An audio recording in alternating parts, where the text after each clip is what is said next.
প্রিয় দর্শক, প্রসঙ্গ হচ্ছে রংপুর, রক্তাক্ত রংপুর। হিন্দু সম্প্রদায়ের একই পরিবারের 4 জনকে নিঃশেষ করে দেয়া হয়েছে এবং নির্বংশ করা হয়েছে।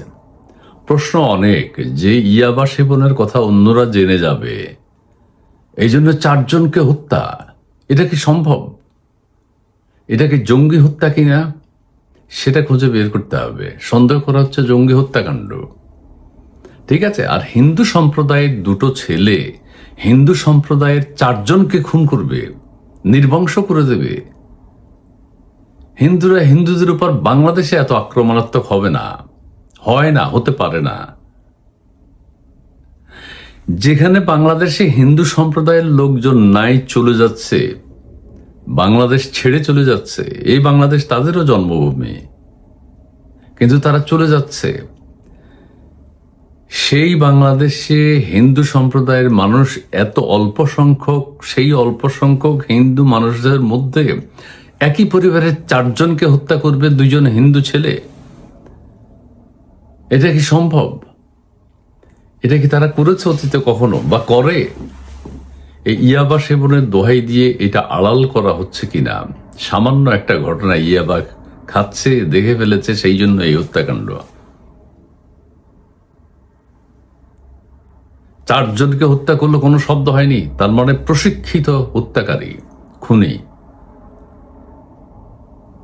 পরিষ্কার।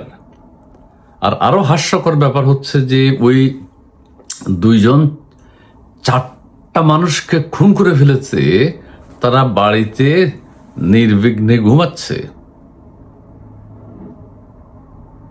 তারা পুলিশের জন্য অপেক্ষা করছে কখন পুলিশ তাদেরকে গ্রেফতার করবে,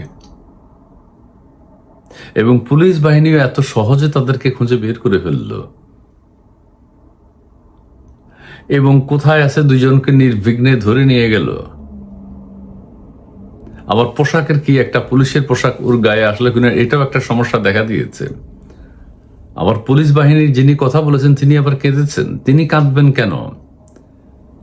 তিনি হয়তো তিনি তো মানুষ, তিনি দুঃখ পাবেন।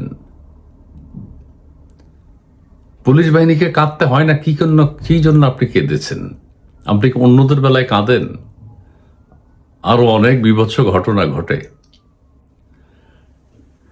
কিন্তু কান্নাটাও শোভা পায়নি, এটাও সন্দেহজনক। ছি ছি ছি, একই ওই ছোট্ট শিশুটা, এবং এটা সন্দেহ করার বিভিন্ন কারণ আছে। যে ওই 4 জনকে কক্ষে পাওয়া গেছে, বাইরে থেকে তাদেরকে আবার তালা বন্ধ করলো কে? তালা চাবি কোথায় পেয়েছে?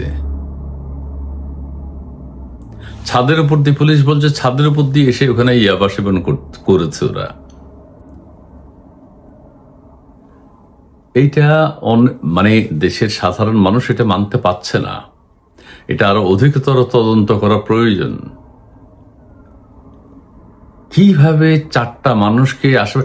তো 4টা ছাদ থেকে যদি আরেক ছাদ থেকে যদি এই ছাদে আসে, তার মানে বিল্ডিং গুলো লাগোয়া, খুব কাছের। পুলিশের ভাষ্য মতে দীর্ঘ সময় ধরে হত্যাকারীরা তাদেরকে খুন করেছে। যদি তাই হয়, এটা কেউ দেখতে পারল না। তালা চাবি তারা পেল কোথায়? তালা বন্ধ অবস্থায় ছিল ওই বাসা। নানান সমস্যা, আরো নানান। ওই ভদ্রলোক একটা দালান করছিলেন 3 তলা, জীবনের সমস্ত সঞ্চয় দিয়ে। সেখানে নাকি তাদের, যেটা বাংলাদেশের রেওয়াজ নীতি, চাঁদা চায়। বিল্ডিং করবেন, চাঁদা দিতে হবে। তার কাছে নাকি চাঁদা চেয়েছিল, সেটাও খুঁজতে হবে। ওই অঞ্চলে জঙ্গিবাদের সাথে সংশ্লিষ্ট কারা, সেটা খুঁজতে হবে। হিন্দু নিধন কিনা, হিন্দু সম্প্রদায়ের মানুষদেরকে শেষ করে দেয়া, এইটা কোনোভাবে ভাবা যায় না। যে ভাবতে কষ্ট হচ্ছে যে 2 হিন্দু ছেলে 4 জন হিন্দু মানুষকে মেরে ফেলবে। বাংলাদেশে অন্তত সেটা সম্ভব না, এই কারণে, কারণ তারা তো হিন্দু সম্প্রদায় তো নাই, ওরা তো পালিয়ে বেড়াচ্ছে। আর এই ঘনবসতিপূর্ণ এলাকায় পাশাপাশি ঘর বাড়ি সব, ওখানে 4 জনকে এই 2টা ছেলে মেরে ফেলেছে। ওই টিচার ওদেরকে বাধাও দিতে পারেনি, একটা চিৎকারও করতে পারে নাই, ধাক্কাধাক্কিও হয় নাই ওদের মধ্যে, ধরলো আর মেরে ফেললো। হাত পা নাড়াবে, চিৎকার করবে, ছাদের উপর কত কিছু হতে পারে। পুলিশ কিভাবে সরাসরি এই কথাটা বলে দিল যে মাদক সেবনে বাধা দেয়, ইয়াবা সেবনে বাধা দেয় 4 জনকে খুন?